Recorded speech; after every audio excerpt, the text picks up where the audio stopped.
introduce you to Bassam Abdel-Rahman, short Baz.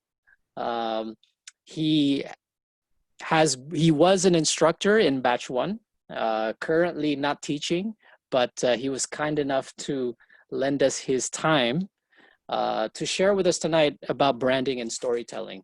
And I want to kind of introduce you to why this topic is important and why Baz is also the right person to share about it.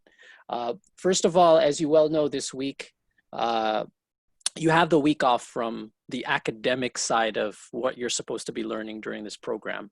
The 3-month program is trying to instill some of the basics of digital marketing so that you have the basic skills that you need to be able to contribute to any online marketing team or organization, and to help companies also transform digitally by focusing on marketing and sales through online channels. So you're learning things like, measuring performance, marketing analytics, especially digitally. You're learning the ad platforms such as Facebook and Google, PPC. You're learning about SEO, content marketing, social media very soon, and also CRM, email marketing, and retention metrics. Now, tonight, it's a bit of a departure where in most cases with online marketing, you're focusing more on the metrics, the numbers, on the quantitative side. And I think Baz will introduce you a lot better than what I'm doing right now. But now we're going to be talking about branding and storytelling, why it's important. Now, in the specter of, with a purpose of developing you into more complete online marketing professionals, we've discussed during orientation about the T-shaped marketer.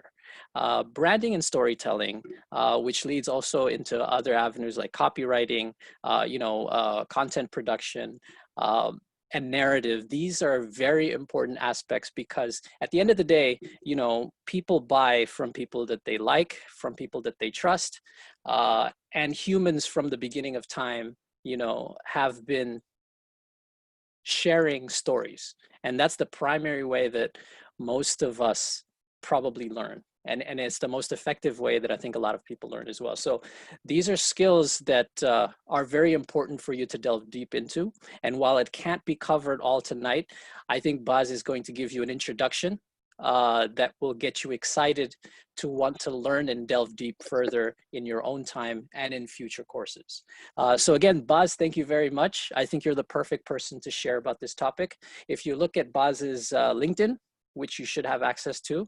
And again, we would recommend that you add him, mention that you attended this class and connect with him, right? As part of your networking efforts. But if you look at the history, I mean, he started from account management, moved his way up into, the head of global for branding for 72andSunny, and also became the managing director of 72andSunny.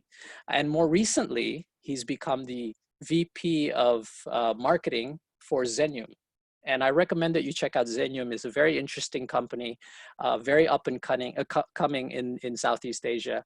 And he's only started there, I think 2 weeks ago. Is that correct?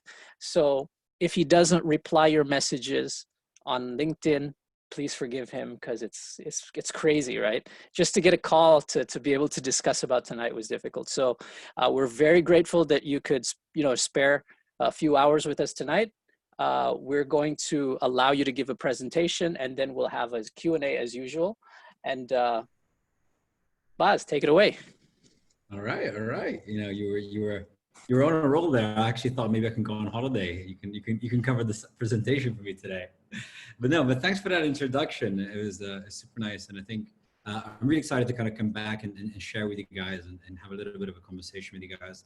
I also wanted to say thank you for having me as your 14th guest speaker, which is an honor. I mean, Razi told me about how you guys had the choice between having the week off or having a couple of guest speaker sessions. So thank you for coming here and kind of having the session. And in return, I'm going to try and make it as fun and lighthearted as possible, so it doesn't feel like a drag. So I'm going to go ahead and share a screen.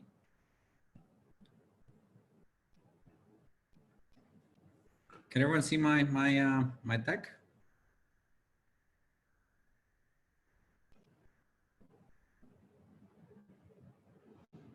Can everyone see this? Razi, can you confirm?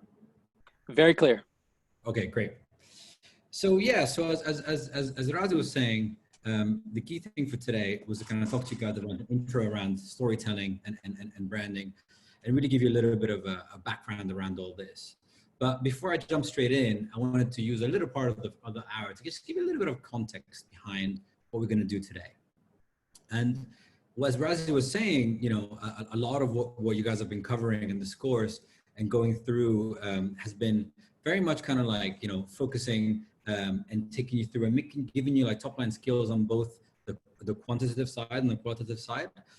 Most of the focus has been so far when it comes to marketing on more the quantitative side. So today we're going to try and focus a little bit more on the qualitative side. So I'm going to give an introduction to how to tell a story in marketing, and then also how to kind of understand consumer psychology and user psychology when you're developing that story, because it's a very important part, right? The users themselves. And yeah, I mean, Razi already hinted at this, and I think what's interesting is a lot of you won't necessarily kind of go in and for brand strategy roles, which is why we're not going super deep into all this. But we wanted to give you an introduction so that you're a more complete marketeer. At least you're able to understand what kind of a brand story and brand message is as you're going through. Also, the other thing I have to share is, you know, I'm coming at this presentation with 15 years experience into marketing, and trying to cut it down into 1 hour has been quite tough. But I'm going to try my best to give you as much of an overview as possible, or at least give you the ingredients to be able to understand this better over the next hour.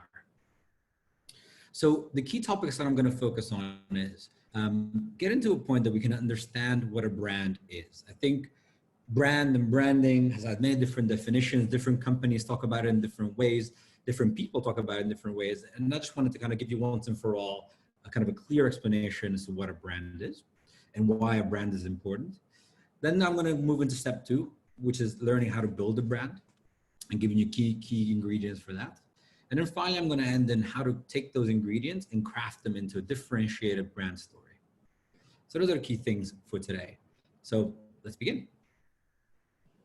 So let's start with what a brand is. So what are brands and why do they matter? And so it's not as for you guys to hear my voice constantly for the next hour. I've got a couple of videos in here that kind of help you understand a bit more, and then we could discuss later in the Q&A.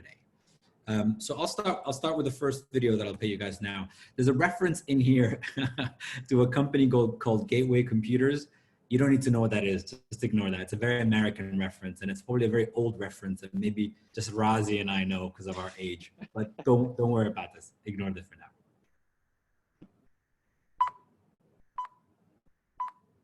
What is a brand?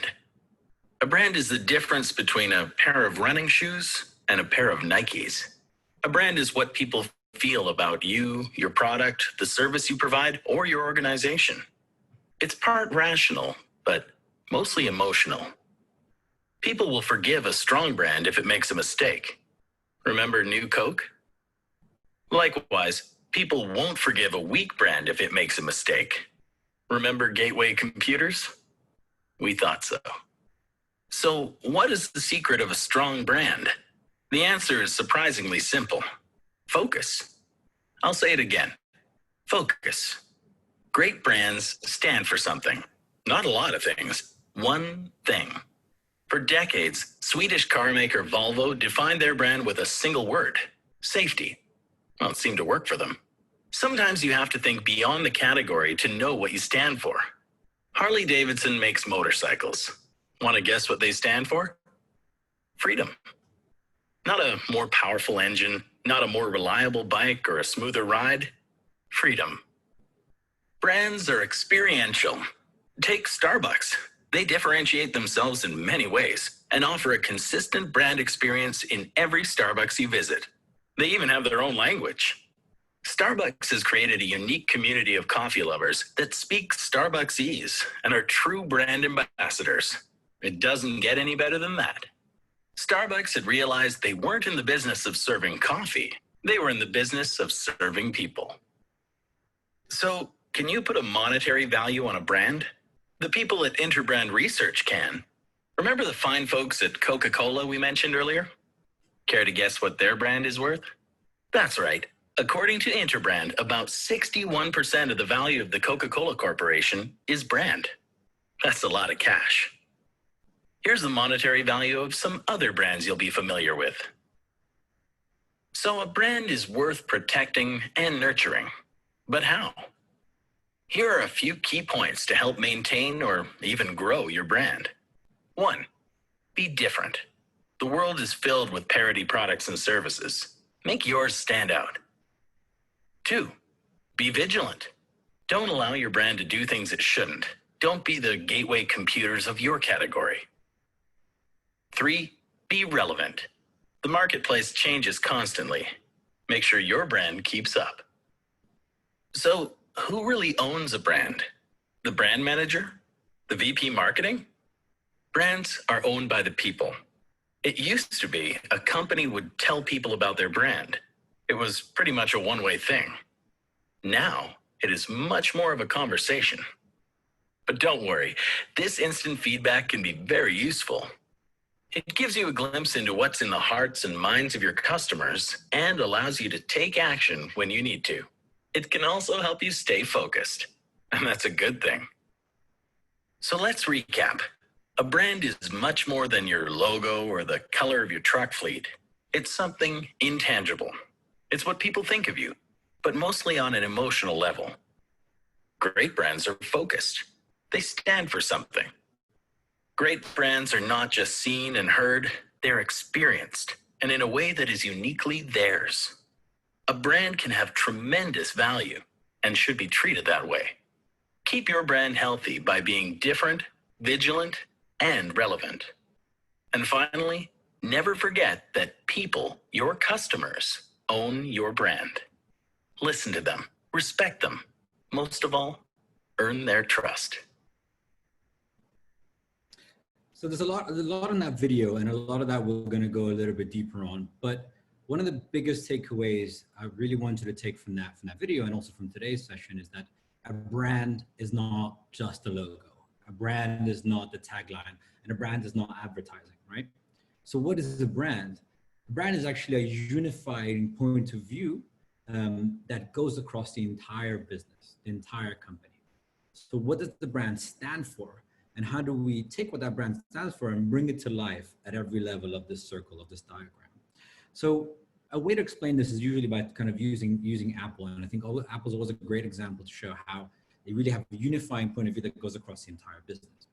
So if we look at Apple and what Apple stands for in particular, you look at the fact that, obviously with their iconic Think Different line, you look at the fact that they stand for, and the reason why they exist is to empower creative exploration beyond limits.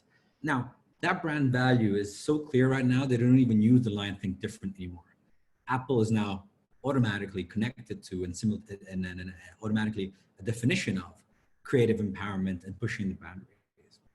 So how does that go into this internal culture? It's in the people they hire, right? It's in their geniuses. It's in the people that work there. It's always innovative people that go beyond the convention. They reinvent things. They're people who are curious and want to change stuff.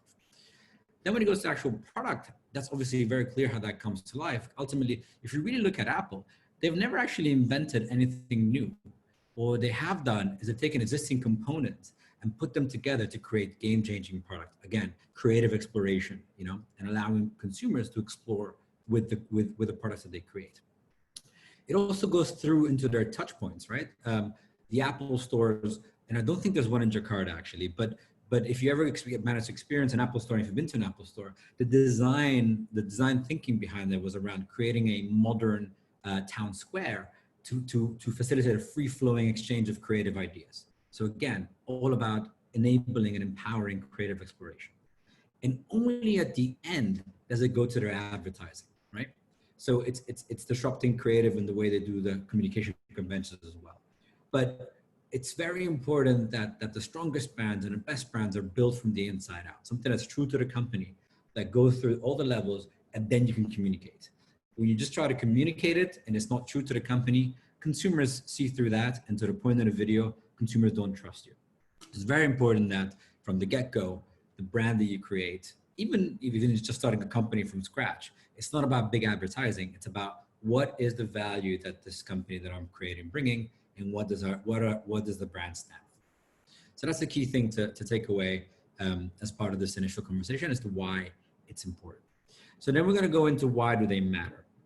So something that the video touched on and something that we talk a lot about in my previous role with clients and now as a marketeer was the fact that right now as consumers, we have a limited choice.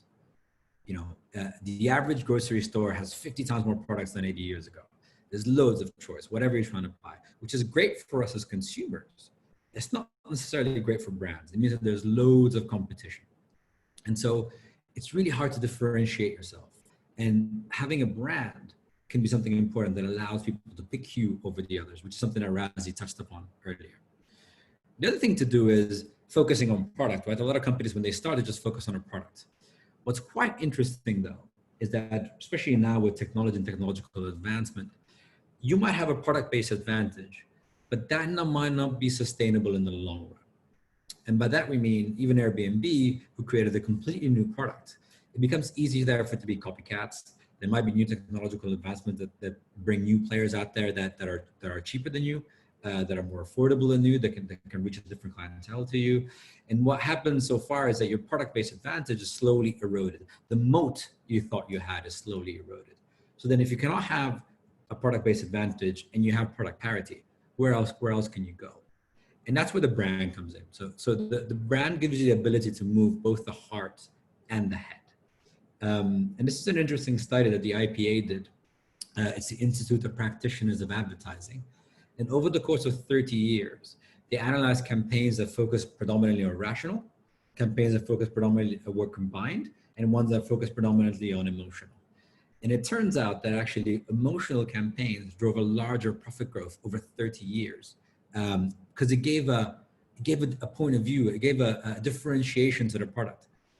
When they have product parity and the two things look the same, why should I, and they're costing the same, why should I pick one over the other? And very often the answer to that is brand. So that's why building a brand and establishing a brand is important. And so this is a very fun quote that I always talk about. And to be honest, I've never actually found who said this, but the way to explain kind of like the value of the brand and the brand equity that you're able to build by establishing a brand, it's when customers have to cross the road to come to you, even though there's an equivalent supplier on their side of the road. So that's when you get preferential choice through your brand, even though they have a choice right next to them, a more convenient choice right next to them. Yet they're still choosing you out of your brand differentiation and also out of brand loyalty. So that's the kind of the first part of today around what is a brand and why is it important. The next part we're going to go through is how to build a brand. And I try to break this down into three very simple but extremely important elements of brand building, right? And this is the thing is like the three things you have to look at is the company, competitors, and consumers. So to break this down a little bit is what is true to the company? What is true and credible to the company? What is different from competitors? And then what is relevant to consumers? Those are the three most important things when you're building a brand story. Is it true to the company or are consumers gonna not believe it? Is it different to our competitors? So actually it makes us stand out, or is it still the same? And most importantly, is it relevant to our consumers? Am I touching their hearts rather than just their hand? So three things to keep in mind as we go along today and beyond today as well. And so when you do that, then there's a kind of a very interesting way of doing this, which is trying to bring the three elements together. So when you look at the company, right, you look at what does the company stand for both internally and externally. And it's very important to understand whether it's the same thing. Sometimes companies internally stand for something, but ultimately you look at on the outside, it comes across very differently. And so what is it that we do and why do we do it? That's a very important and very easy place to start when we're trying to define your brand story. What do people think of us? What do they think we do, right? And this is something you can get through stakeholder interviews, existing data, desk research. You don't have to necessarily hire a big agency to do this for you, depending on what life stage you are in the company. You don't necessarily have to hire a big research company. Always better if you can, but if you can't afford that, this is something you can do internally through desk research and through interviews yourself. Then you look at competitors, which you lay out the competitive landscape, right? And then when you lay out all the competitors, you then try to do an analysis of like, again, how do we weigh against those competitors? What are our strengths and what are our weaknesses? And based on that, what's the opportunity that we can carve out for ourselves? And that's often done through a kind of competitor audit. You can do that by visiting their site. You can do that by having secret shoppers sometimes, which is something a lot of people do. Try to understand your competitors best. And when you know what they do, you can then understand how your brand can be different to them. And then last but not least, but very important, again, to the point in the video, is your consumers. You really have to identify and understand who your true audience is, right? Often people tend to make the mistake of believing that they are the audience, but very often they're not. Sorry, the founders are the audience, or kind of the brand, the VP of marketing is the audience. Most often they're not. So you have to really try and understand the audience themselves. And you need to do that by understanding what's happening in their lives, what's happening in the industry that impacts them, what's happening in their behavior, what are their motivations, what inspires them, what appeals to their mind, to their heart, and to their hand. What are the key frustrations that they are going through right now in your particular industry? And so that also comes through Vox Pop interviews, existing data, but also speaking to people. I always recommend trying to speak to people and get interesting response from people, and often people can tell you very interesting insights around that. So rather than focusing on the theory, I thought I'd take a moment to take you through an example. And the example I'm picking today is Carousel, which is a company that I worked with in my previous role in my previous agency, in helping them transform their brand. So when we were looking at Carousel, and if you guys are not familiar with Carousel, it started in Singapore as a platform for university students to lend and sell to each other used textbooks, rather than having to buy a new textbook every time, right? And then it grew into this amazing company that it is now. So it got to a stage where, when we were looking at it, they genuinely believe that secondhand should be first choice. And that's true to the company. That's a point of view that's from the founder all the way down to the entire organization. The other interesting part about them is that actually Carousel connects people to chat and transact directly, human to human. Very unique. And then the other interesting part was like, actually, what's the barrier? What's happening? Because of what Carousel started from and where it got to, the general perception was that it was seen as a marketplace for cheaper items and for low ballers. But truthfully, Carousel grew into way beyond that. You know, you can buy apartments, you can rent apartments, you can buy cars on there, not just textbooks and kind of cheap stuff anymore. So it's grown, but the brand has not grown to communicate that yet. That was the company. We then looked at the consumers, and on the consumer side, you know, we're talking to online shoppers. And what's interesting is we're looking for online shoppers who are looking for a less transactional experience. So it's people who just don't want to buy stuff quick. It's people who are, you know, less and less trusting of big corporations and more trusting of their peers. And that's who they go to for advice. That was a very interesting insight.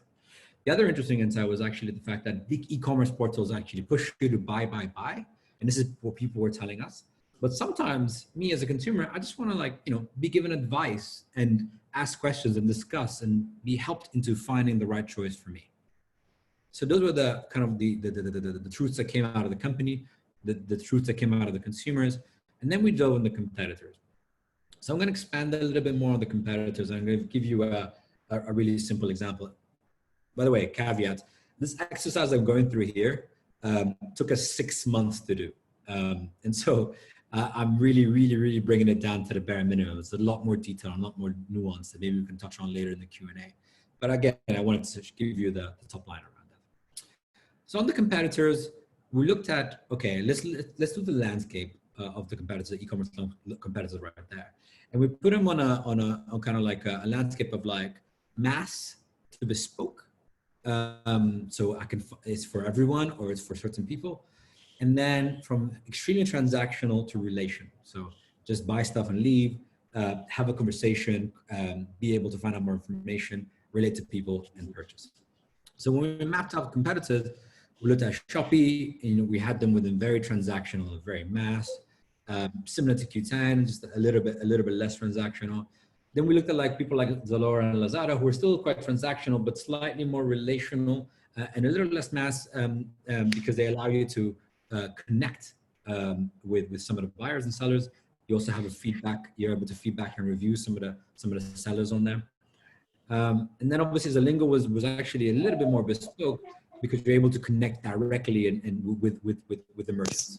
So then we were looking at, when you look at this landscape, and it was a lot more detailed than this when we did our exercise, what came out that was quite interesting is this interesting opportunity area where if you're looking for bespoke things, particular things, and you're looking to have more of a relationship with people, more of a relational purchase rather than transactional purchase, there's a massive opportunity area that the current competitors don't own. And so bringing that all together, we kind of looked at the fact that most competitors focus on speed, price, and convenience. Our weaknesses range compared to them because we're not going to compete with Shopee on range, but our strength is human connection and direct peer-to-peer information. So the opportunity became very clear. The opportunity for us was to focus on connecting passionate buyers and sellers so they can both achieve their dreams. And so what next then? What does that mean? So you got these three elements. What do you want to do next? Then the next part is how to take those three elements and tell a brand story with them. And so I'm going to try and kind of give you a little bit of a point of view on that. What we'll do is we'll share with you this link, and actually we'll be able to share this deck.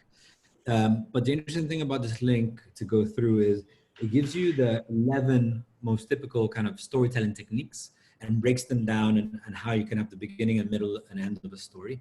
I won't be able to go into it in this session, but if you get a chance, please go through that because it really kind of helps you look at the different ways to tell a story and then figuring out what's the best way of telling your brand story. What are the elements within that once you have those elements?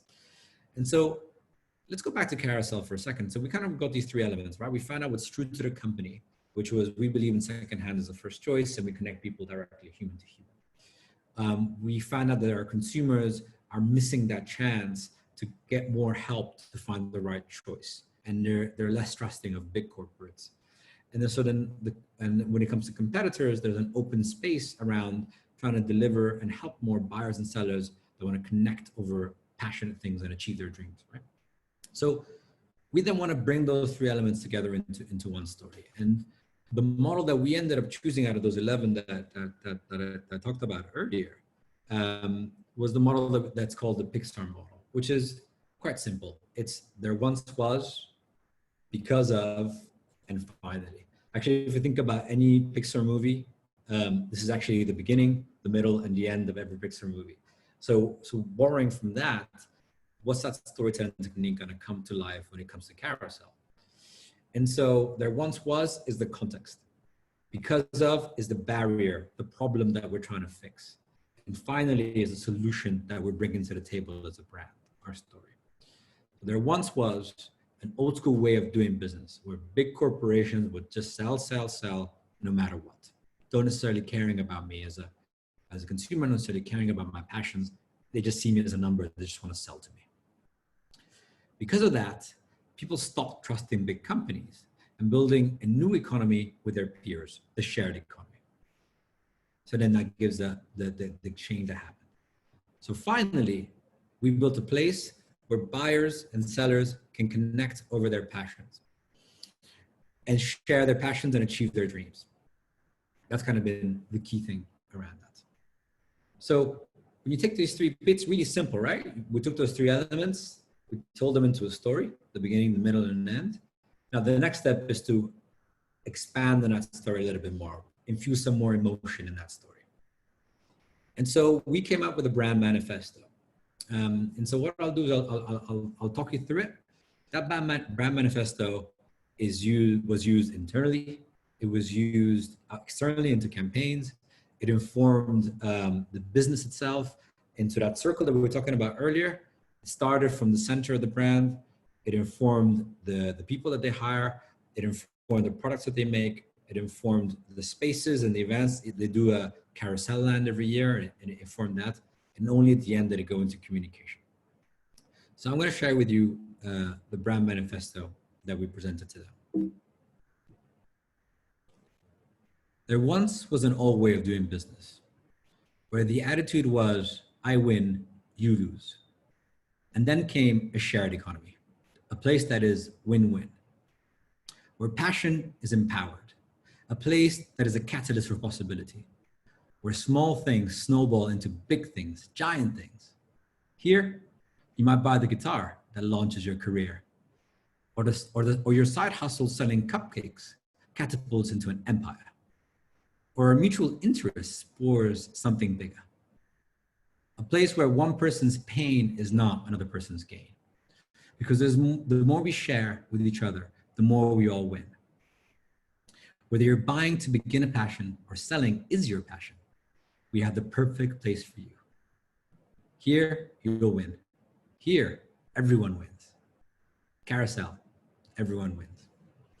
So you can see how these things all built up, right? So you go, these are the three elements: what is true to the company, what is differentiated from our competitors, and what is relevant to our consumers. That informed our beginning, middle, and end of the story. And then through creative copywriting, we were then able to build this expanded manifesto that informs everything across the business. So that's kind of how we built the Carousel Manifesto. I do have one more thing, but I thought before we move into that, I might pause here just in case there's any questions that have come in.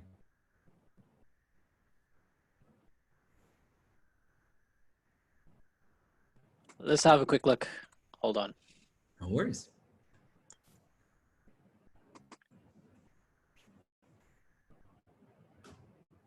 Okay, so first question is from Anonymous. What differentiates branding and marketing, especially in the digital era? Interesting question. So what differentiated branding and marketing? So from my point of view, brand is what the company's values are, right? Marketing is how to bring those values out to the world.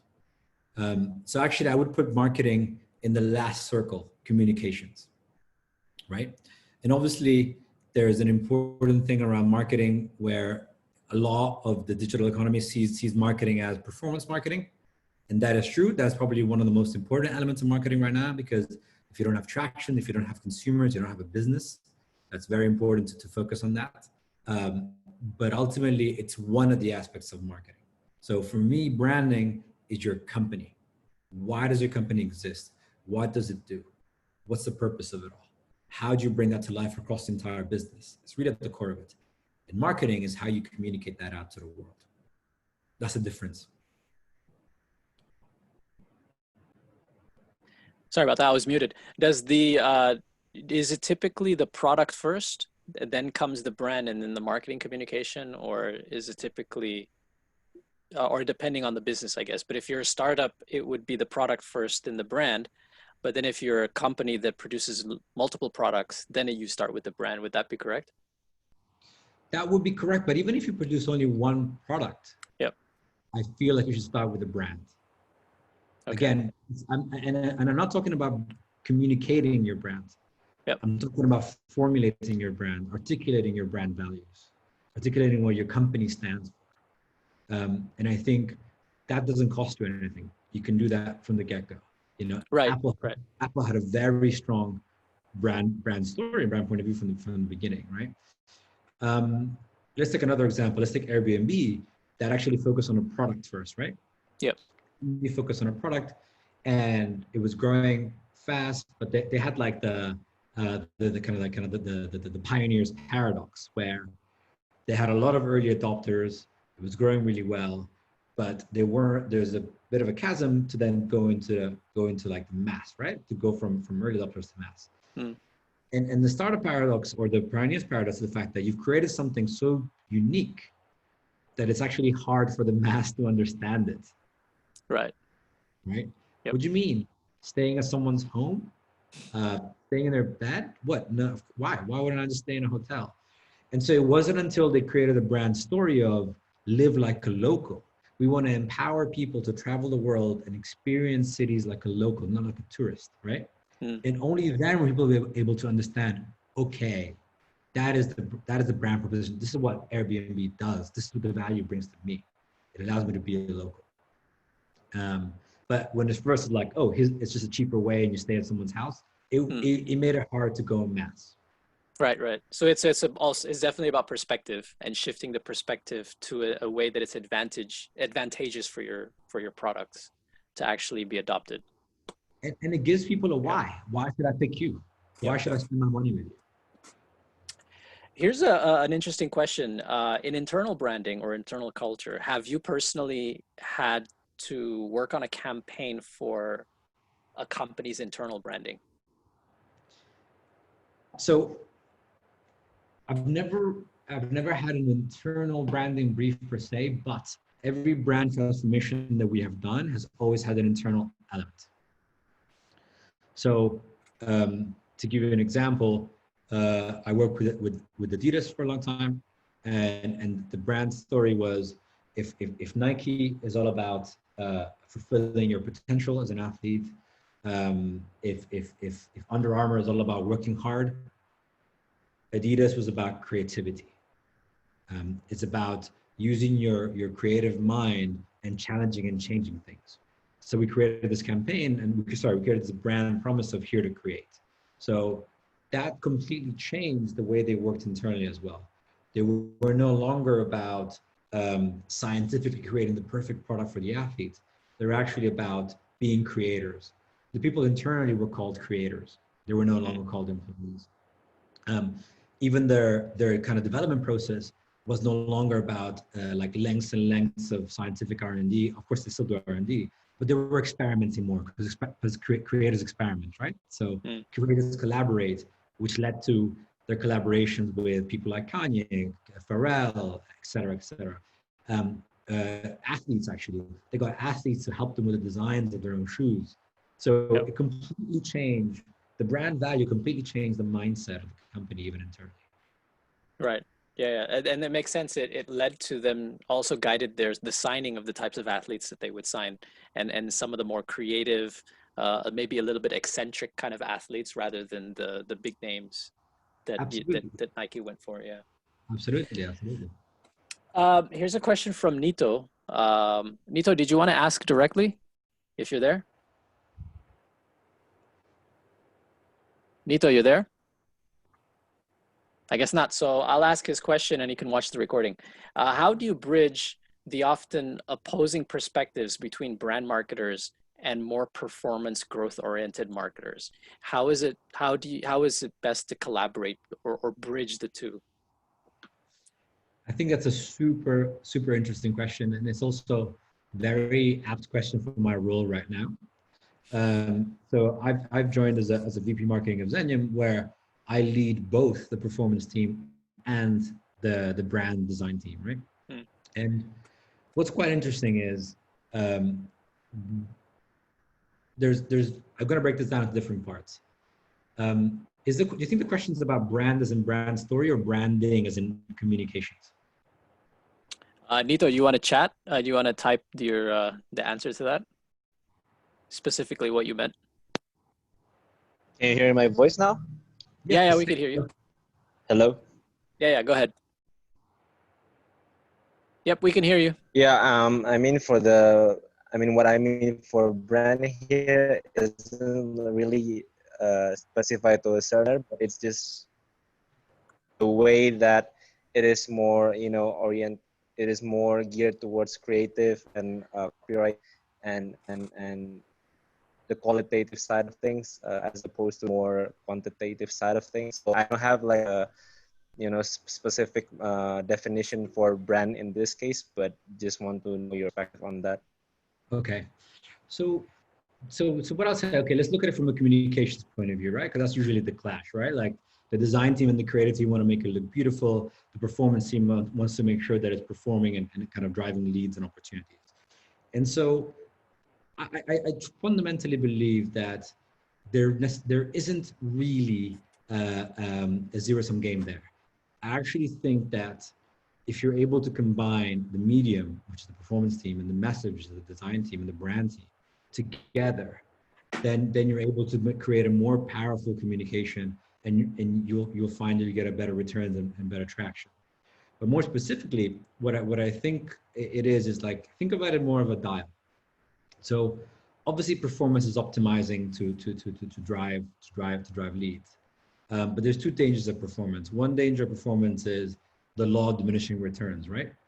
It's going to get to a certain point when you keep pumping more money and pumping more money and pumping more money. You've either reached everyone, or most people have experienced you through digital. So you start to see that your performance starts to go down. So if you still want to keep your CAC low, the only way to do that is to improve your organic reach, right?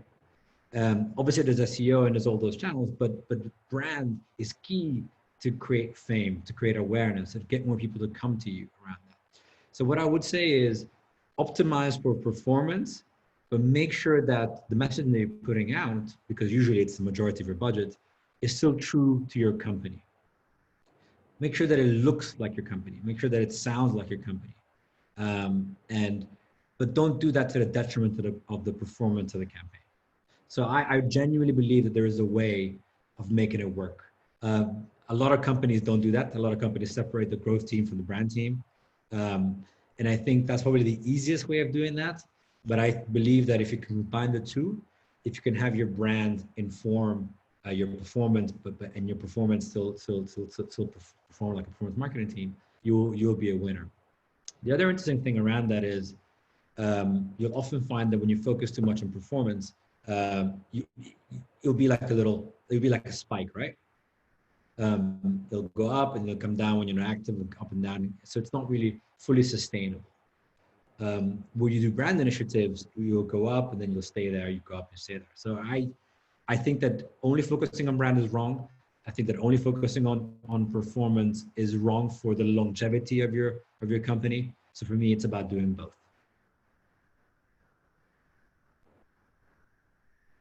Did that answer your question, Nita? Yep, it does.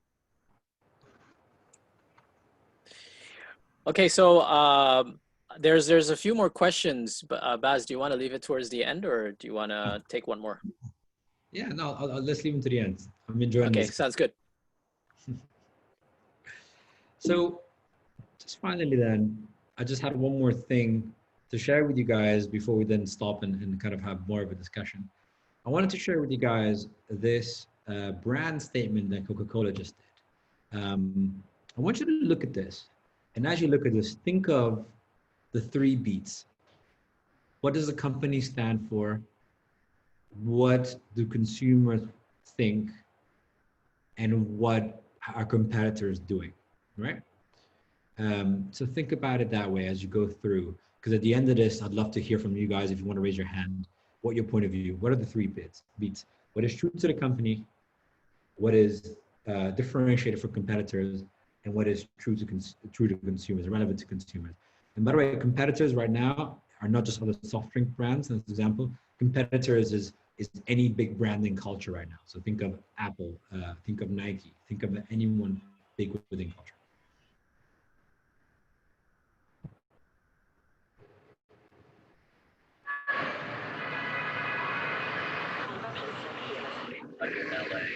So, wait. Who says we have to go back to normal? Back to anything? What if the new normal ain't the normal we knew? And we can't just do what we formally do? What if the biggest change is you and me? What if we choose to be open and say, I'll never call my job unimportant. I'll never say the teacher's holidays are too long. Or the school is dry and I can't wait to move on. My ears are not my earphones. What if I listen? What if I listen how bright your eyes glisten? What if I just smile a bit, travel less and love every mile of it? What if I believe in the change I'm cooking? My music and move. Hey, what if I don't dance? But just for you, I might give in to the rhythm soon. What if I refuse to be a stranger in my own living room? And I'll learn my lesson from a bad memory. And I'll keep social distance from bad energy. And I'll prove that funny, be sexy any day. but I'm still cute anyway. What if my dreams ever take the back seat again? What if I'm there whenever you need a friend? What if I celebrate my skin, my body, my hair every day, even Mondays? And I stand by every word I say. I'll make my vote count, make my voice heard today. You know what? I will never say the same as you. I'll lead like a woman. I'll have a family of dozens. I'll give my little nephews and nieces some cousins. I'll stay right beside you. I'll say yes, yes, yes. I do. See, I'll never forget how much struggle we got together. I'll carry that in my heart forever. We'll weather the storm. So I'll be open like never before.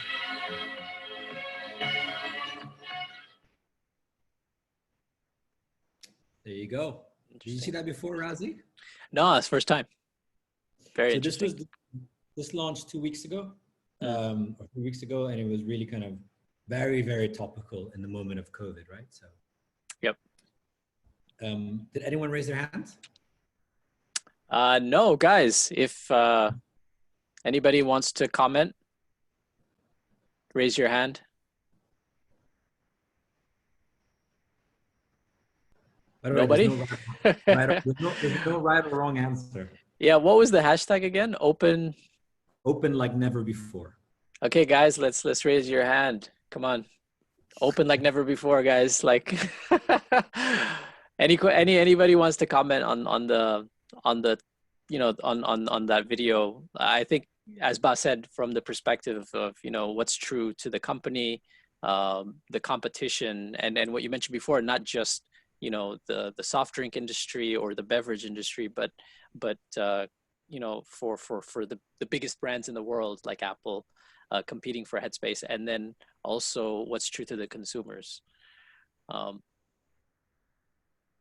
There you go. Aloy, go ahead. Okay, I'm going to try to. Okay, I think what's true for the company, I guess it's been always Coca-Cola signature is togetherness and sharing. I also seen some advertisement prior to this about Coca-Cola, which is sharing. So basically, open like never before really just emphasize on those values of sharing and opening up to the new people, right? And especially it's really important in the period of COVID where everyone is isolated. You know, you do social distancing, physical distancing, and keeping 6 feet away from each other. So I think that's something that Coca-Cola is trying to communicate here. And it's also something that the consumers believe that is true to them. And what the competitors does, based on my observation as well, the competitors always focus on, okay, how can you use my product in this time of COVID, right? But Coca-Cola tried to reverse engineer that and tells that our product does nothing, but you are the hero.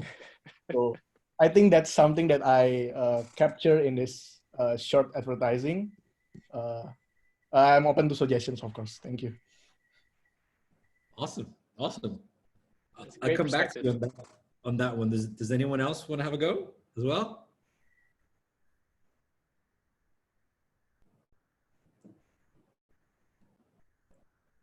Usually once you have like that first dancer on the dance floor, everybody else tends to join, but not in this case. I think you're dancing all alone there, Aloy. Come on, guys. Anybody else? Yang mo naman Aloy? Anyone agree with Aloy or disagree with Aloy? That's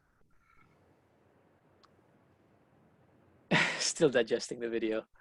Do you want me to play the video again and give you guys a second to see it again? There you go. We got a second hand up. Bianca, please unmute and share us your thoughts. Okay. Hi, my name is Bianca. Can everybody hear me? Yes. Okay. I'm trying to give my opinion about this. Yes, please. So, I guess Coca-Cola tried to define the new normal different with the other brands. Like the new normal, usually for people Yes, we're going back to the way it once before, that we were before, but this one is Coca-Cola trying to open up with that big questions. Is the new normal means the new normal? Like, do we have to go back to the way that we were before? And like in the entire video, they just highlighted about how you like grateful for each moment, nothing for granted, like the how, and it close with people drinking the Coca-Cola and opening the bottle, and just like I can feel that how can you really tasted every bit of the Coca-Cola, and it really refreshed me, even though I'm not drinking Coca-Cola right now. But now I want to drink one. I'm trying to find a Coke near me. Well, I think they sell me off from there. And it's different because it's emotional, right? That's the entire, I think that's what you're trying to say here. It really, I can relate to them, even though it's kind of poetry, the copywriting is kind of long, but I can relate to them. Like it's my everyday, and I keep thinking, what is the new normal? Is their question in the beginning, it's really uh, straight to the point, and it hits me. And throughout the video, I keep trying to like define what is the new normal. And after the video, well, I know it's like being grateful for each moment and just enjoy a drip of Coca-Cola in every sips. Yes. Absolutely. I'm very impressed with both of your answers, Bianca and Aloy. So thank you very much for that. I think I think what's quite interesting is like you've captured a lot of very interesting insights, because you're like what Coca-Cola stands for, right? Coca-Cola really stands for. Actually, what's quite interesting about Coca-Cola, it's probably the only product that no matter who you are, where you are, how rich you are, how poor you are, what interests you have, you still experience the same thing all around the world. And so because Coca-Cola has that power, ultimately it still costs the same and it's everywhere. It's really always been about bringing people together. So you really captured that, Aloy, when you're saying that. Bringing people together, sharing. So that's kind of when you look at the truth of the company. The company has always been about optimism, bringing people together, giving people an uplifting moment in their day, right? So that's what the company stands for. You then look at the consumer, and you guys both captured it as like this new normal conversation where it's like, I have not been able to see most of my friends, most of my family. I have been separated. We are, as humans, we're social animals, and we don't know what's happening. We don't know how long this will be for. So we're a bit confused. We're sometimes a bit depressed. We're dealing with being locked up, being separated from people, and that's all due to COVID. So it's a very kind of like emotional, cultural moment all around the world. And then when you look at competitors, and I really like how Aloy articulated it is, yes, a lot of competitors are doing two things when they're putting out messages during COVID. They're saying one thing is, these are unprecedented times. Like the amount of times I heard the word unprecedented has been crazy, but it's been unprecedented times. And in that, they're implying that you have no power. This is not in your control. So all you can do is stay strong and stick it out, and hopefully one day we'll go back to normal. And then obviously they try to push your product, and by saying how the product works for you in these unprecedented times. But what's extremely interesting, and what Coca-Cola did, is like they flipped it. They flipped it by saying, actually, you have the power. Stop thinking about the way things were, and actually think about what you can do right now to enable yourself, to empower yourself, and that is being open. Yes, still be true to social distancing, still be careful, still take care of yourself, but look at all these new things that you developed. Actually, the things you were doing before, and why do you really want to go back to the way things were? Maybe there's all the new opportunities now from what's changed. there's new opportunities from this new post-COVID world. You know, working from home is amazing because you can spend more time with your kids, you know, or you're actually able to remove bad energy from your life and focus on good energy. You're able to focus more on yourself. So there's all these interesting things that have come through. So it's really kind of this beautifully crafted moment around like, we're all about togetherness and sharing. We know that COVID has been weird and has stopped people from togetherness and sharing. Everyone is telling you to just stick it out and, you know, keep calm and carry on. We're telling you actually to make the most of it, and you can still be together, you can still connect, and you can still share even while social distancing.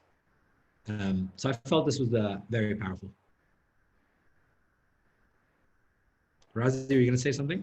No, I was just gonna laugh that you know, on the empowerment part, I truly agree, and on the thinking positive side, you know, for all of you introverts out there, with COVID, you have a built-in excuse not to hang out and stay home. Awesome. Did anybody else want to kind of share their thoughts on the video or any questions? Oh, sorry. Reza, have you finished digesting the video? Did you want to say something?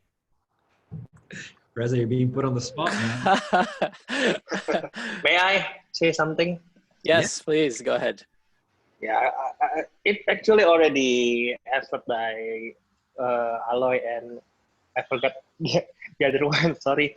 Yeah, but for me, it's the most impactful message is how the message is very accurate to what I'm feeling right now. Like I remember they say like travel less but enjoy the time more. It's not always about sorry. It's not always about traveling more, but spending more, being thankful for what you got before, right? So it really resonates with everyone feeling right now, because before COVID, they can go anywhere, anytime. Now they cannot, but so it's really relatable to everyone. So the video will be like, you know, maybe they will share, so it will be like viral to their families or to their friends, and and yeah, so the brand will stick to their minds. I think that's. Sorry for. No, don't apologize. I actually 100% agree with you. This is the point about being relevant to the consumer, right? Because if you're relevant, sorry, that's exactly. the word. Because if you're relevant to the consumer, you know, they see that you see them, you see that you understand them, and they're more likely to pick you. And you know, and your marketing is easier that way. But you know, I totally agree with you. I mean, I really identified with the point around you know, traveling less allows you to actually get to see your place more. So I've always had either global or regional roles, and so I spent most of my life on planes, right? Like most of my working week was traveling around.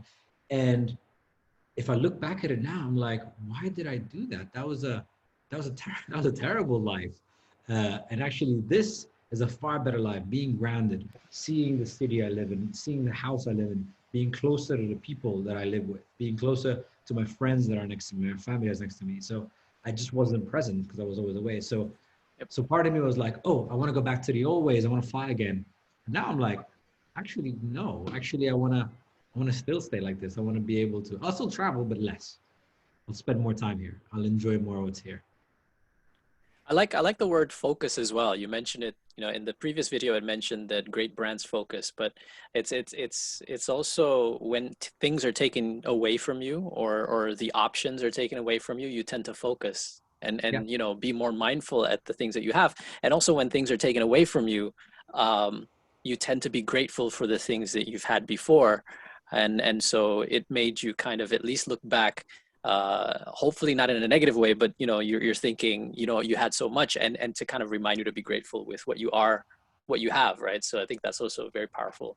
And I felt somewhat at the end empowered, by the message, in different ways. But you're right. Most brands typically just say they try to connect with you because things are so negative, right? But the way that Coca-Cola, in this ad at least, tries to connect with you is in a positive light. So I thought that was very interesting. I totally agree. You really hit the nail on the head on the empowering part. There's a great book actually that was written in like 1989 by Stephen Covey, which is The 7 Habits of Highly Effective People. I mean, I always thought it was like a self-help book for old people, but now that I'm old, yeah. now that I'm old, I actually read it, and it's really good. It's aged really well. But one of the habits he talks about is there's usually people just kind of something happens to them, a moment happens to them, and then they react. Something that's out of their control, and then they react to that. But what he says is like between something happening to me and my reaction, there's a space, and that space is the time for me to choose how to react. That is me being empowered to choose how to react. Yes, there's things I cannot control, and that's the difference for him between proactive and reactive people. People who he thinks, for example, talks about, makes excuses and they're like, oh, it's not my fault because that happened and that happened. His point of view is to be effective is you look at something that happens out of your control, think about it for a second and find a way for you to react. Choose how best to react to still achieve what you were trying to achieve. And that really resonated with me. And I think this brand commercial really brought that to life. I agree. So Baz, are you open to more questions? I would love to. Okay. So first question is from Babeth. Elizabeth, silakan unmute and ask away. Should I stop sharing? No, please keep sharing. It's okay. All right. I like that T. Hanks meme. Some of you are too young. This is what Tom Hanks looks like in the 80s. I know. Babeth, go ahead. Ask your question. Yeah, just a simple question. I realized that even a big brand like Adidas do a rebranding, right? Is it the rebranding logo is the same with the rebranding the overall? Do you guys realize that Adidas do the changes with the logo since 90s to until now? So in what kind of circumstances a brand do a rebranding? Okay, so let me add. So it's what has to happen before branding? Before rebranding. Okay. So I would say, and again, remember that rebranding is not just the logo, right? Yeah. It's the whole company, and what you're at. I think I'm trying to understand the question is when does a company or a brand go through a brand transformation process? Yeah. Right. Yeah. Okay. So there's a couple times you do that. Sometimes it's business driven. To the example that Razi shared earlier, the product in itself has evolved to have different offerings. So then what does the brand stand for now that you change the offering? So for example, an example of that would be Grab or Gojek, but I'll use Grab as an example because I worked with them in my previous role. Grab was very focused on mobility, ride sharing. But then they moved on to have food, moved on to have banking options, cinema, et cetera, et cetera, et cetera. So they became the super app, right? Similar to Gojek. So the original brand point of enabling Southeast Asians to be able to move around more freely was no longer relevant because as a company, they were offering a lot more. So they needed to go through a rebranding effort to make sure that now their new offerings still fit within the brand. So that's one reason to do that. Another reason to do that is lack of relevance.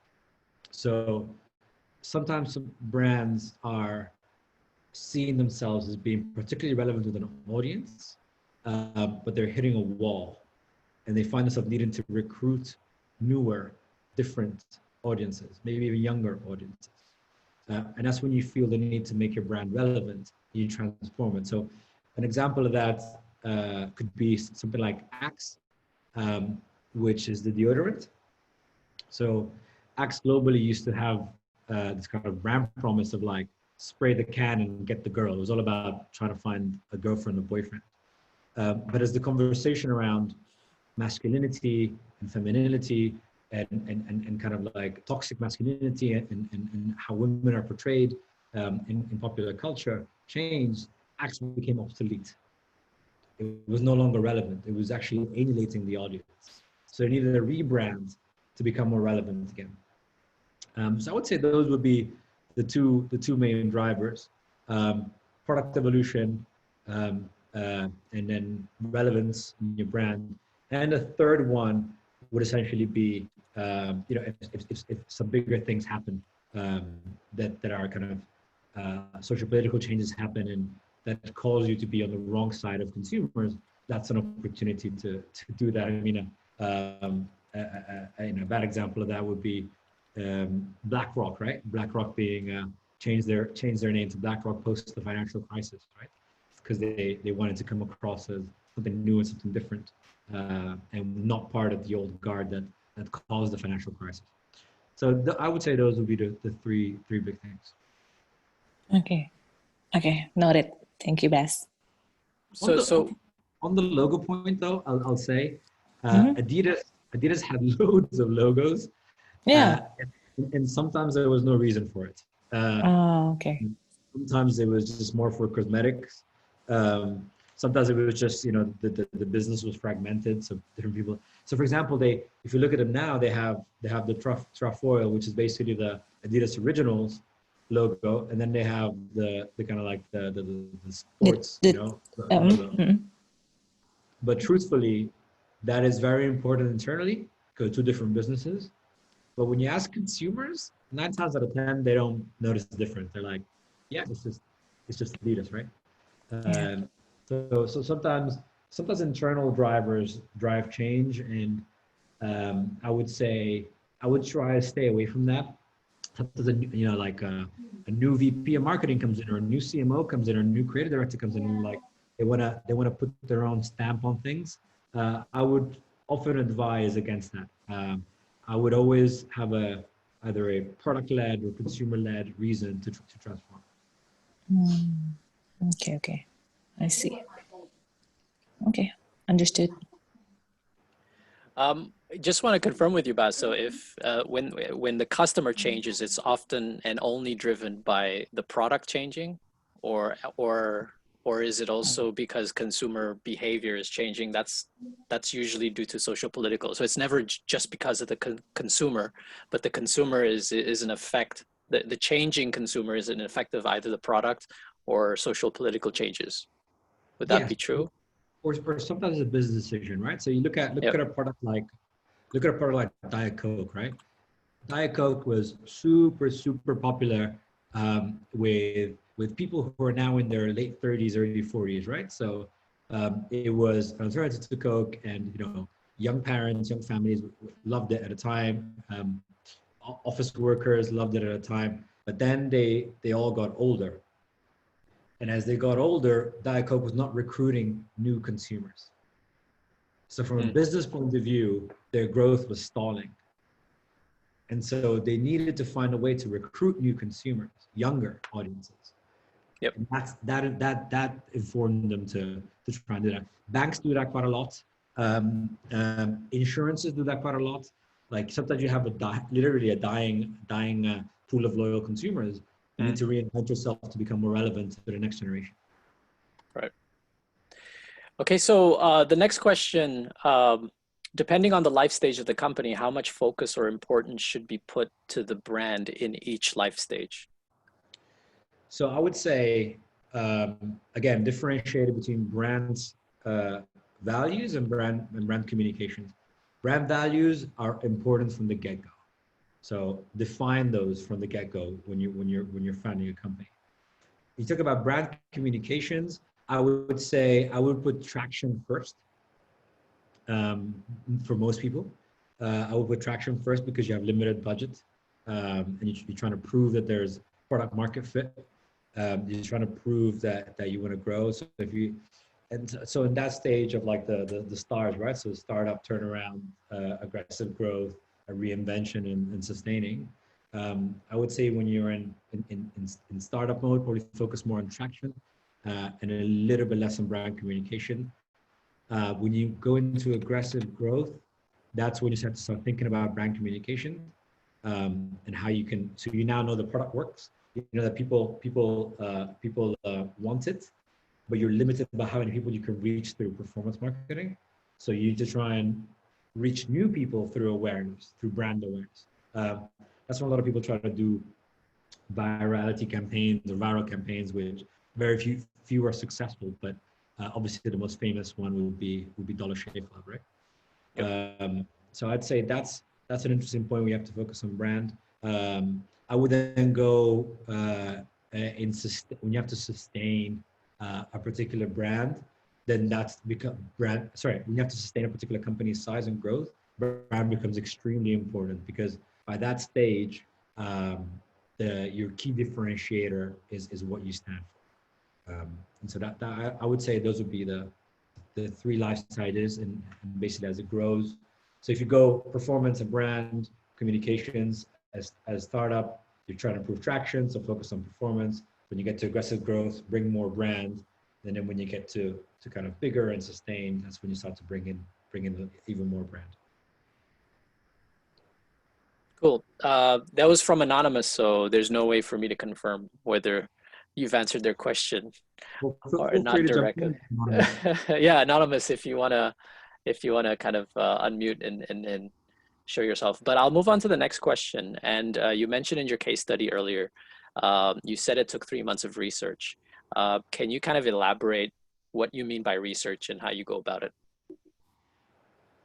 Okay, so so when it comes to the company, again, this is from a perspective of an agency, right? So from outside in.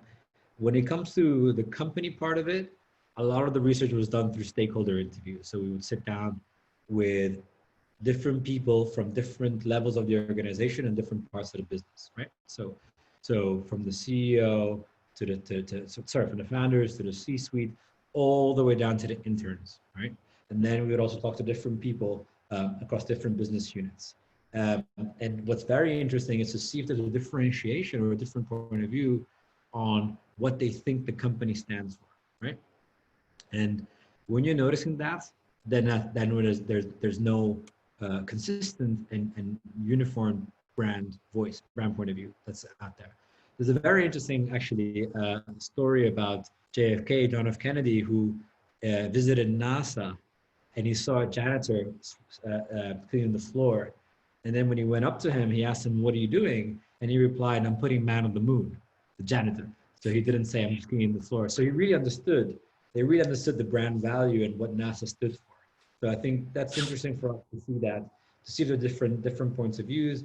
And often if it's differing, then that means there's an issue there, right? So we try to figure out there isn't a one consistent point of view that goes across the business. That's one. The consumer side, you do it a number of different ways depending on your timing and budget. But what we've done there historically has been focus groups, has been ethnographic research. You can do vox pops. You can look at consumer reports, both from a qual and quant point of view. You can do kind of like workshops where you can create like hypothetical kind of products and see how they react to that. But in general, what we really focused on in my previous agency was really trying to understand culture. What's happening in culture right now? Actually, the Coca-Cola ad was done by 72, a previous agency in Amsterdam. So you can really see that they spent a lot of time trying to understand consumers' mindsets, consumers' culture, what's changed in their lives, what's their motivation, what's bringing them up, what's bringing them down. So that's kind of, you just have to go out and speak to people, right? So you can sit in a room and invite people in to talk to them about basketball, or you could literally just go to a basketball court and ask them about basketball and see it for yourself. So I think ethnographic is always a very useful way of going about getting consumer research. And then on the competitor you can use all kinds of tools, right? So obviously there's desk research, so you get to know the competitors themselves. The other one would be to speak to people who have either interacted or have come from them. Very often we work in an industry that talent moves quite around a bit. So you could find someone who is currently in the organization that previously used to work for a competitor, right? So you then sit there with them, ask them, find out a bit more inside of them. There's a lot of information out there. And then the other thing, if it's a direct-to-consumer product or a consumable product or a retail product, is I love a secret shopper. You know what I mean? I love to just go in as a consumer, go in yourself, experience it, see how you feel as a consumer. Don't just look at numbers. Remember that you're a consumer too. Yep. And then the other one is just use friends and family, right? So ask friends and family, like, if you're looking at a particular industry, which brands do they automatically recall? Who do they think about? Why do they think about them? Why are they interesting? Why are they not interesting? What do they think about the company? And so those would be like the range of things I would do. In an ideal world, if you're working for a company that has budget, invest in it. I think research is a massively under recognized valuable product within their organizations. And so we make a lot of game time decisions based on assumptions, which may or may not be correct. I actually think that in the long run, as the company grows, if you're able to get insights that help you really focus what you do, even in performance marketing, knowing what message is most relevant to a particular consumer audience, or a particular segment of your audience, I think you would get extremely positive returns in the long run. Yeah, I think even running ads and experimenting is a form of research, right? Like A/B testing, that's a form of research. So it even at that scale, you can start doing your own research. So you adjust it based on the size of your business, right? But I have a question with regards to surveys and which do you think, because I've heard a lot of different answers on this. Which comes first in your mind, quantitative or qualitative research? I mean, it sounds like a cop-out answer, but I think it's both. Okay. Because quantitative tells you what they do, right? What they're doing, but often it falls short of telling you the why they do it. Right. And I think when you go qual is when you really try to understand the why. Okay. On to the next question, and this is a question that I think I'll just combine quite a few into one because it's a theme over a few questions, and I think it's relevant to mention a local brand called Juska, and I think several people have asked this about this when a brand collapses, and I'll just give a bit of a context with regards to Juska. It's a financial services company that was hot on social media. The way that they performed on social media, went above and beyond. They connected with audience. They gave really good advice, and they built up their brand quite well. However, over the past few months, they've been quite divisive in their approach, and it's created a lot of conversation. And I thought they did a really good job of growing their brand, especially on social. However, I think a month or two ago, there was a scandal, and the brand was hit, and it was hit in the hardest way, meaning that they lost. Well, it turns out that they never actually had a financial advisory or services license. And it was also revealed due to scandals by the founder and the CEO. So the question then comes for brands like that have completely ruined their reputation and completely tanked, even if it's not that bad, right? When sales are dropping or there's issues, how do you fix those problems? For a company like Juska, for instance, do you recommend that they restart over fresh, or is there a way to kind of revive the brand over time?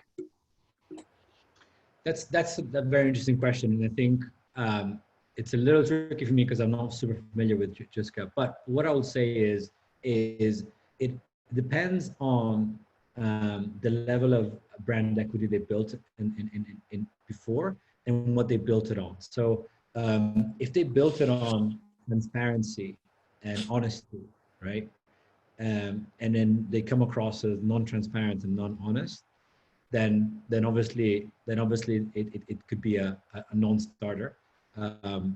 But I will give you another example similar to that would be Volkswagen. Are you all familiar with the Volkswagen scandal? No, So not. Volkswagen for years was posting these incredible environmental results for their super clean diesel. They have they had the most clean diesel engine in the world. Everyone loved them, everyone bought them based on that. So it's convenient and it's also good for the environment. It turns out that they've completely faked the results. It was totally fake. They all lied, and they actually were really bad for the environment. And so their brand completely tanked, their business completely tanked, their share price completely tanked, and they were in a situation where there was nowhere for them to go. Now, in that particular example of Volkswagen, given how long it's been going on, how much brand equity it has in the world, and it's a global company, the only thing they could not close because they have a fiduciary duty to keep going, but they did the only thing they could do, which was apologize. Apologize, be transparent about their apology, be honest about their apology, own up to their mistake, and be transparent and put in place all the things that they've done wrong. All the people who were responsible for that resigned or were fired, and then they were very transparent about the things that are going to change to do that, and brought in a third party to certify their things. So I think consumers are very smart and very harsh, and they lose trust in you because trust is very important when you lie to them. But I also believe that consumers can give you a second chance if you show genuine resentment and a genuine plan to change. So I think that's what they did. Now, if Duke does not have the level of brand equity that Volkswagen has, and it's especially in the financial world, trust is super important. Yep. Which explains the whole BlackRock example that I mentioned earlier, that rebranded, and I think that is there might be a situation there where you either close or rebrand. Right. So they've only been in business for a few years. So I suppose the second option, right? It's really interesting that I see this like almost kind of like your friend. Like if you were lifelong friends, from childhood friends, then you would try to revive the relationship, right? But if you've only been friends recently, then it's easier to say let's part ways or let's move on, and so it's based on the investment that you've had with the brand. So changing Volkswagen's name and that probably doesn't seem feasible because it's a company that's been established for decades, right? But if it's more recent and the brand, even though it's found success, but because of its recency, it probably can't overcome that. Is that what you're saying? Yes, correct. And I think your friend analogies is very interesting because the reason why we gravitate to certain friends is because we add value into each other's lives, right? Yep. And if it's someone that I care for, that has a genuine value in my life, and they mess up, I might be willing to forgive them if they own up to their mistake and to their issue. But if in the first place they were not adding value and they were being fake and they were only doing this to get something out of me, then I probably will not forgive them, and I will move on to another friend, in this case another company, another brand. Right. Onto a much simpler question, I guess. What is the similarities and differences between a brand manifesto and a brand guideline? Well, no, it's a very interesting question. So a brand manifesto is just bringing your brand values to life in a kind of a creatively written format. Brand guidelines go a lot deeper. So they tell you off the back of the manifesto, what is the brand voice? What's the tone of voice that we're going to use? What's the language that we're going to use? What are the colors that we're going to use? How do we show up? Who do we partner with? What do we stand for? How does our brand come to life in all different touch points? In retail, in our communication, in internal communication, in the products that we design, So the brand manifesto, I would say, is one element of a far bigger, far bigger brand guideline, which is basically how does the basically it's more like a didactic book, a textbook that teaches everyone in the organization how that brand comes to life in every single touch point. Right. That's anonymous. So I'm going to assume that that answers his question perfectly. Okay, so before we go to some individuals who actually put their name to it, the last anonymous question, what are some of the indicators that a brand is not working out, that your brand manifesto perhaps, or your investment in your brand is not working out? What are some of the things to look out for? That's a very interesting and also very tricky question. If you have genuinely found what's true to the business, what's relevant to consumers, and differentiate from your competitors, I would stick it out. To the point that the video said at the beginning around focus and consistency and investment in the long run. It's you won't believe how many clients would come to us and like, I want to just do it. I just want to just do it. Give me a just do it, like Nike. And we're like, Nike has been using just do it for 30 years, right? Yeah. And so I'm pretty sure the first time that they used just do it, it probably didn't give the results they wanted. It was just another tagline. But they created brand equity into that statement, into that tagline over time. And so I would say, if you really hit the key of those 3 beats, I would stick it out. I wouldn't be scared straight away and move on. And I think that's something that a lot of startups do. It's a very common, which I would call a mistake, because they're not seeing, we're so used in a startup world to see immediate returns from most of our marketing or immediate kind of performance, that when we don't see that, we're evaluating brand by the same brush as performance. And I don't think that brand needs to be evaluated that way. I think brand needs to be evaluated in a longer period of time.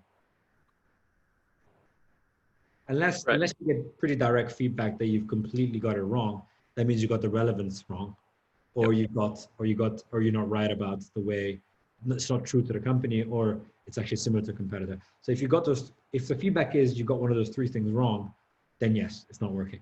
Then it's fair to change that. But if you got those 3 right and you're convinced about those, I would advise to stay the course.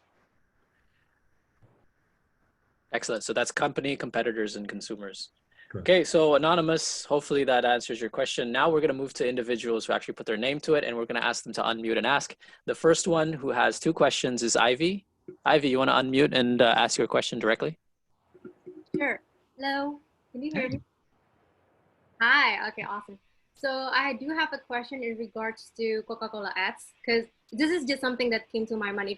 If you are able to explain more, that would be awesome. Well, is it like a trick or like a strategy in playing sort of like the subconscious mind, human mind? Because you're trying to associate, like when we watch the ads, like we are associated with a feeling, right? Whether it's like happiness or togetherness and etc. And then placing your product there. So then that's how they will perceive our product. Is that like a strategy? Like for instance, also I've heard like Apple will not allow like villain to use their product in movies. So is that yeah, I heard, I don't know whether it's true or not, but yeah, but that's something that I heard. So is that some sort of a strategy to actually communicate our brand towards the audience? And is it the best way to actually communicate, especially to the mass audience? Or is there any other approach? So you know the chart that I showed at the beginning where that had the rational combined and the emotional, right? Mm-hmm. And how the emotional is the one that kind of gets you most traction and most profit. Mm-hmm. And I think you've kind of captured a very interesting point around that, where it's very important to be able to make sure people feel something, right? Because that if people can feel something, they feel something about you, they will remember you. And so the reason why that's the important ones, you capture that. The reason why the product is there is because ultimately this is still a business, right? We're still advertising a product. So if if I drive this amazing feeling and I don't put the product in there, Mhm. then there'll be misattribution. Exactly. People will think it's a clothing brand or a sports brand or I don't know, like a food brand, right?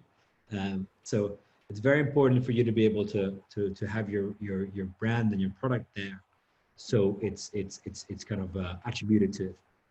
But what I will say, which is touches to the Apple point and stuff we were doing with Adidas as well, is make sure that your product presence is purposeful, is natural, it feels real, right? Yep. Because I find that very often you'll just cut away to the product and it's like beautifully art directed and beautifully designed and does not even look real. And I think that's always tricky because I think people can see through that. But if you give the product a very clear role in the story, it will feel natural. And so that, I wouldn't call it a trick. I think it would be more of a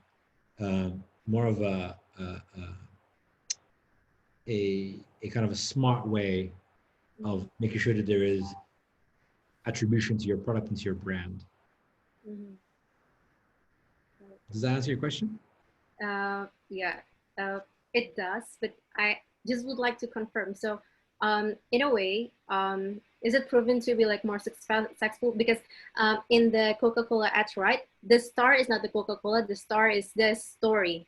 And then again, of course, you have to put the product in terms of, because we're still selling the product. And is that a better approach, the best approach to make audience feel something relevant, instead of just like making the product as the stars and then recording how it's being done and etc.? Or is it depend on the audience? It depends on the audience. It depends on the product, but generally speaking, I would say giving your product a role in a bigger story is more effective than making a story about your product.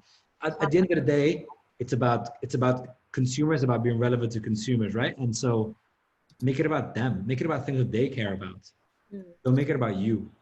Got it. If it's just about you, it's really hard to easy to dismiss. And I think that's also something true too when it comes to like SEO strategy, right? So SEO or even content in general. Yep. It's far more relevant. I'm far more likely to click and read and engage with it if it's about me as a consumer rather than it's about you as a company or a brand or a product. Yep. So tell a story that's relevant to the consumer first, and then tell me how you have a purposeful role within it. Maybe you're the catalyst, maybe you're the hero, but ultimately you're not the key person in the story. The key story is the consumer. Oh, perfect. Okay, it makes sense. Makes awesome sense. Thank you. But great question though. Oh, thank you. On that note, there's another question from Yayu. I'll just quickly add this because it's relevant to what you mentioned earlier. If your company is not well known, right? Should you focus on communicating your product or communicating the company when it comes to sort of building your brand, I guess? So that there's kind of a two-way answer to that. So if you're still trying to prove traction, you're still trying to prove product market fit, then I would say your primary focus is the product, but you need to give it a why. You need to give me a reason why. And that comes out of your brand strategy, right? And I would focus on product first, but still have a why in there. Don't just be about, this is the cheapest product out there. Yep. Don't just does it have to address the problem that the product solves, or it could be also fundamentally, like something that humans feel or generally connecting with a bigger problem in general? I think when you're at a stage where you're just launching a product, yep. then I think it's whatever is most relevant. And I would say most of the times what is most relevant is focusing on the problem you're solving. Yep. I'll give you an example. When Zenyum first launched, the key proposition was, we are easier, more accessible, and cheaper than Invisalign. So the problem that we're solving is if everyone's familiar with Invisalign, it's the invisible braces, and they kind of built the industry themselves. They had a patent, and their patent expired, which allowed other people to come in and explore in the industry. But essentially, the focal point was that the problem is a lot of people cannot afford Invisalign or don't have access to Invisalign, or it's just too of a complicated experience to go through. So the focus on the beginning of Zenyum was around the product. So our product makes it easier, our product is more accessible, and our product is more viable than Invisalign. So that was the key point. But there was always a why. The why is we want to make oral care and orthodontic care more accessible to more people. Yep. So there was always a brand story in there, even at the beginning. Nafi, you have a question about Baz joining Zenyum over working in an agency. You want to ask him directly your question? Sure. Hi, Bas. So yeah, this is more related to a career question, right? Yeah. So any particular reason why you, I'd say, move on from advertising / the agency life? That's the first question. And then you move to Zenyum. Zenyum is, I guess it can still be considered a startup, as big as they are right now. Yeah. What are the advantages or disadvantages, and what do you like or dislike of working in a startup company in comparison with an agency? And which one do you like better? You're going personal. I like that. But sorry, but your first question was why did I jump ship, and then it was what attracted me to Zenyum as a startup, and then you're asking what I like and don't like about it, right? Yeah. And which one I prefer. So yeah. Yes. So why did I jump to Zenyum is quite of an easy one to respond now, but I have to be honest, it took me time to think about it, right? Because advertising has been good to me. I built a career on it. I was exposed to the world's biggest brands, from Apple to Adidas to Nike to Google, and I was growing exponentially. My biggest motivator is learning. If I learn and if I'm growing, I will stay. If I learn and I'm growing, I won't be bored.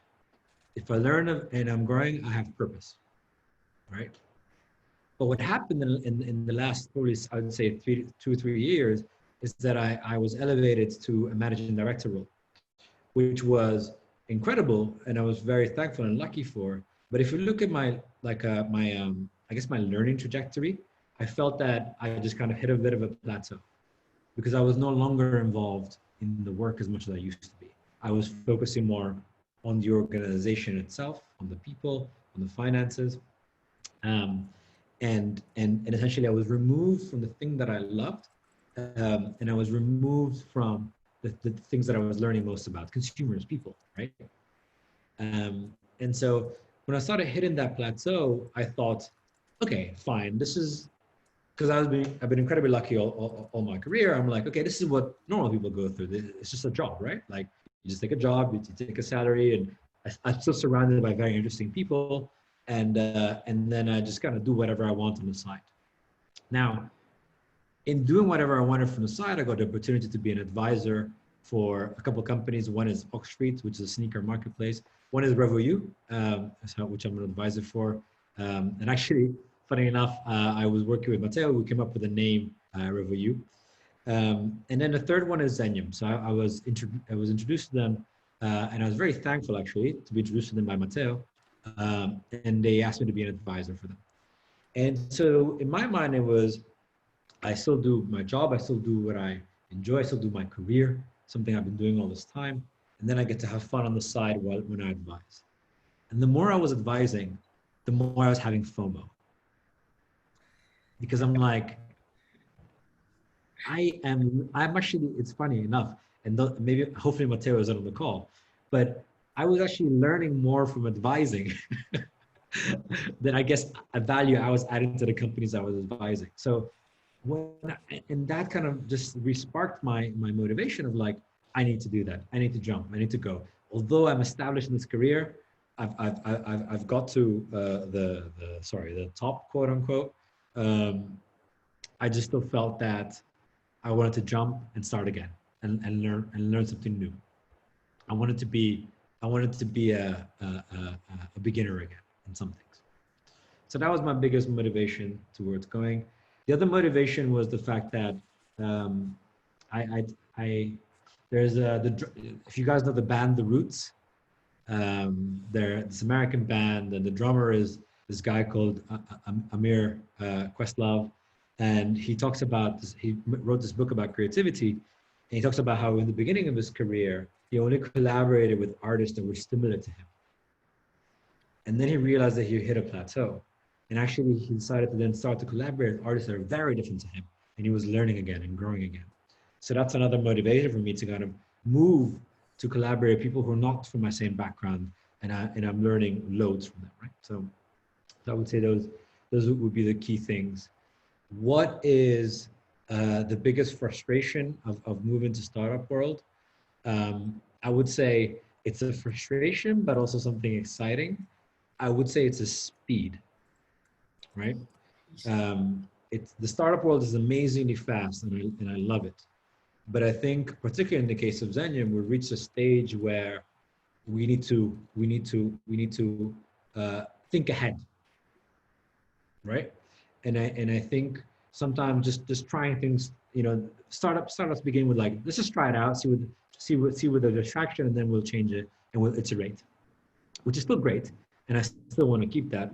But I think we need to move to a stage and less shooting from the hip, and more kind of thinking through what we are experimenting, so that we can be more designed in the way that the outcomes that come out of that experiment are true lessons that we can grow with.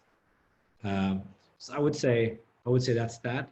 But to be honest, it's been really incredible. It's only been 3 weeks, and everyone's been super friendly. Everyone's been super nice. I would say the most incredible part, that going from I would say the agency side to the startup side, is everyone is swimming in the same direction, right? Everyone's swimming with you. Everyone wants to succeed. Everyone wants you to succeed, because if you succeed, we all succeed. And I think in the agency world, you have different agendas externally with the client and with yourself. You have sometimes even different agendas internally, sometimes different motivations. But ultimately in the startup, we all have the same motivation, which is to make this place a success. And so if we all succeed, the whole company will succeed. So we all help each other out. And I really, really love that. Really love that. Speaking of the Roots, do you think they ruined their brand by becoming Jimmy Fallon's band? Because they're incredible live. I mean, but as soon as they became Jimmy Fallon's band, what are your thoughts on that, actually? For their brand, it's very specific to their brand. Yeah, we're not talking about whether it was good for their money or whatever, but it's for their brand image. What do you think? I don't think their brand was ruined, but I think their brand became more popular and more mass brand. They achieved mass appeal. Yep. They reached more households. They probably sold more, right? So yeah, they probably did. they reached audiences that wouldn't have reached them when they were doing Illadelph Live, right, at the beginning. So yeah, but they did probably also lose some hardcore fans as well. So it's as a brand, they're shifting from from their for previous, I guess, audiences to a new, bigger audience, I guess. Yes, exactly. So they've evolved. Yep. Is what I would say. Actually touches on that in the book, so I recommend you have a read. It's a very funny book. It's a very funny book. But yeah, but it's that. It's like you cannot. Something to think about is like you cannot make everyone happy all the time, right? If you try to make everyone happy all the time, you'll stand for nothing. You have to stand for something that might alienate some people, but ultimately you'll get more of a reward for people that is relevant to. Yeah. And I think they went, we would rather reach more people and introduce more people to hip hop and Black music than just be relevant within our niche. And so that's their call, and I respect that. And also what it's done is it allowed them to collaborate with different people they wouldn't have collaborated with before, right? Yep. That's been pretty cool to see what they do there. Yeah, and you gotta also, I think Nike did something about a year ago that was way ahead of its time, right? By embracing Colin Kaepernick. Yep. You know, and that's very relevant to what's happening right now. And I think them doing it then makes it much more genuine for the brand itself to be associated with, being kind of the forefront about what's happening now and the message that needs to come out. So that's really interesting. Interesting to follow that how they kind of approach it, because they obviously, there's a lot of people that got angry when they did that too, right? Last year, a lot of people burning Nike shoes and things like that. So having a stance like that is actually very powerful. And that's a case in point, like you said. Yeah, they Yep. picked what they wanted to stand for. I Yep. have to say that if I have to, one critique of that is there's a bit more saying than doing. Yeah. Yep. Think about Nike would not exist without black athletes and black celebrities. It wouldn't be what it is today. It wouldn't be what it is without Jordan, right? So and many other athletes that came after. Yep. And so for them to make that statement is great, but at the same time, are they really believing? Is it really true to the company beyond their athletes? Question mark. When you look around the Nike board and you look who you see, do they really believe that? Do they really does that follow through? Question mark. Yep. And I think that's the next stage. Is like, sure, saying is great, and I really appreciate the support. But what are you actually going to do for this cause? Yep. So it's the tangible actions that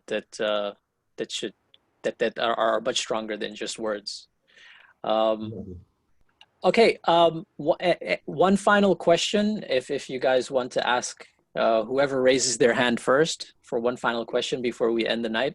If I don't get a hand raised in the next 5-10 seconds, then we're going to close the session. So any questions, guys? Please raise your hand. Okay. Come on. That was really quick. Reza, go ahead. Yeah, one final question is about the Coca-Cola ads again. Yep. What if the brand is not a very well-known brand that makes the similar video? Will it have the same impact or not? Because it's Coca-Cola.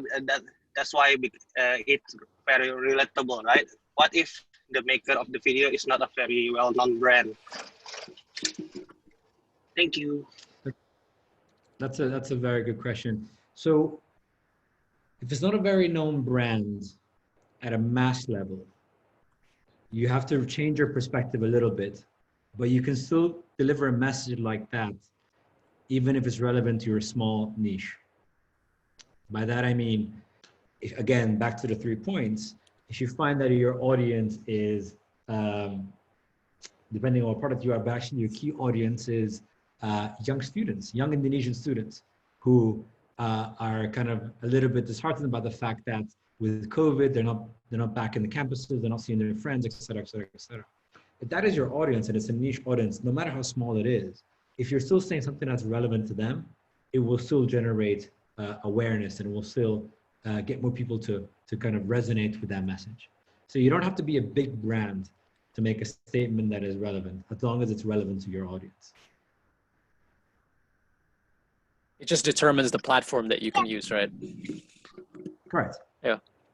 Does that make sense, Reza? Yeah. Thank you so much. Where is? Fun fact from Nafi. He said that Bassam means smile in Arabic. Bassam is Arabic. I checked online. It's Ibtisam. Ibtisam.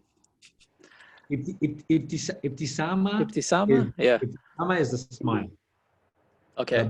Bassam is a smiler, someone who smiles, a never smiler. Oh, there you go. Yeah. So nice. Yeah. Your father named you well, man. It's fate. My father, actually, I think it was my mother. My mother picked this name. Your mom, your parents. Yeah, exactly. Believe it or not, I think my father wanted to call me Saddam. So that would have been an equally positive name. It's because all of our families have names that end in So my eldest brother is Hussam, my middle brother is Hisham. So I needed an So it's between Saddam and Bassam. So luckily, my mom won that battle. So thank you, Nafi. So it's 8:49, and this is probably a good time to kind of end the Q&A and give Bassam kind of the floor to kind of maybe close it. So Bassam, did you want to kind of end the night with a message that you want to share with the troops? Yeah, look, guys, I really enjoyed this, and thank you very much for joining this on a Saturday night. I'm sure you have more exciting and better things to do than to listen to me chat away. So thank you for that. I would say take this stuff and kind of look through the deck in a bit more detail. Again, I really simplified things because it's really hard to do it within an hour. But if you were to take away three things, I would say, don't think of a brand as just a logo or just advertising or just a tagline. Really think about the brand as the company itself, the why the company exists and the why the company does what it does. Then when you think about the brand's story, keep thinking about the fact that you need to come up with something that is true to your company. Don't lie about it. Don't just say something that is cool right now, because if it's not true to your company, it's not going to work. Make sure that it's different from competitors and the people you're competing with, and make sure that is relevant to consumers. And the third point would be, it's never an either or. It's not just about performance marketing or just about branding. It's about doing effective performance marketing that is still true to your brand, that still feels like your company, and about doing kind of brand statements that are still measurable, that are still generating awareness, that are ultimately helping your marketing and your CAC. So those would be the three things I would say. Keep those to heart. And I really enjoyed this. I love the sound of my own voice. So thank you for letting me talk for so long. Excellent. I have two things to share before we close it. First things first is I'll share with all of you the PDF. But if for some reason you don't have access to it, I'm going to share it in the Slack groups. But if you don't have access to it, please feel free to contact anybody from RevoU, and we'll share you the PDF version of the presentation. The second thing, and Julian, can you share the feedback form one more time? Yes, so Julian just shared in the chat the feedback form. I'm pretty sure Bassam would like to get your constructive feedback on what went well. What are some of the things that you would kind of give him some input on? We'll share all of the feedback. We'll compile it and share it with Bassam so that he has some insights. As I shared before, I think everybody that teaches, everybody that shares would definitely love to get feedback on how it went. So he would love to get your insights, I'm pretty sure. So please fill in the feedback form. Yes? Yeah, I was agreeing with you. Yes, I would love to so hear excellent. that. Yes, exactly. So I know how it feels. You always love to get feedback, and there's a lot of you, and I'm pretty sure that's going to be really fun reading. So guys, please share your honest feedback. Share with Bassam what your thoughts, and maybe even some of the things that you captured or some insights that you have. So having said that, guys, again, it's Saturday night. Thank you very much for spending your time with us. Bassam, thank you for your time again. I know you've been very busy over the last few weeks as you've joined Zenyum, but to kind of give us a few hours on a Saturday night, no less. Thank you, thank your girl for us as well, for lending us your time. So again, thank you very much. I think there's a lot of insights here for all of us, especially as we embark on becoming online marketers. I know we spend a lot of time thinking about the quantitative side of things, but it's very important because even our ads, our content, and our marketing messages, they have to connect to other humans, right? And so it's very important what Bassam has shared, and it's very important for you guys to learn more as you go over the next few weeks, few months, and few years about how to connect with people, on an emotional level, not just an intellectual level, not just giving value and benefits from, give you money, I'll give you a service, but also connecting with them so that your brand is protected from competitors. So that as you have more and more competitors, the differentiating factor, and I loved what you shared before, which is, one of your slides there where it says that build a brand to a point where a customer would go out of their way to pick you even though it's more expensive, even if they have to cross the road, and sometimes even have to cross countries, you know. So you know, like I would love to go to the States and get an In-N-Out burger. I would love to also go to the Middle East and have authentic Middle Eastern food. Not that that's branding, but yeah, you know, the power of just being part of someone's mind, you know, rent free in someone's mind. So branding is a very important thing, storytelling and copywriting. Bassam, thank you again for everyone. Have a great weekend and take care. Well done, everyone, making it this far with RevoU. So very welcome. Well done. Some of them haven't started actually. Some of them, so don't scare them just yet. They'll be starting in September. Okay, guys, thank you very much. Have a great night. Have a great weekend. Bassam, thanks again. Cheers. Guys, everyone, thanks for having me. Bye-bye. Bye.